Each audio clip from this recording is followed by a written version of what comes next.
হ্যাঁ, কালকে তুলে নিয়ে যাওয়ার পর মহিলা পুলিশ ফাঁড়ির মধ্যে কি হয়েছে যদি একটু বলো।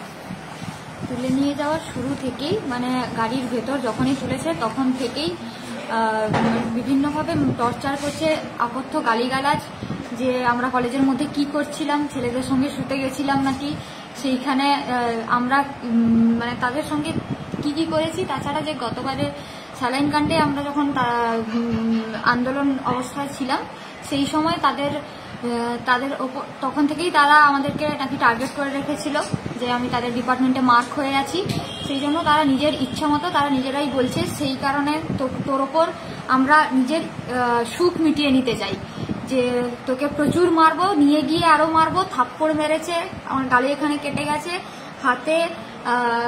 হাতে পা দিয়ে বুট দিয়ে লাথি মেরেছে, বিভিন্ন জায়গায় আমার কালশিটে পড়ে গেছে, কেটে গেছে।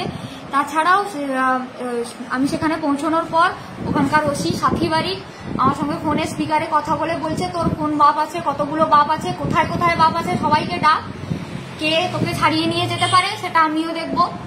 তারপর তিনি আসার পর তার আগে সেখানকার লেডি কনস্টেবলরা মানে সভ্যের মতো আমার সঙ্গে আচরণ করেছে।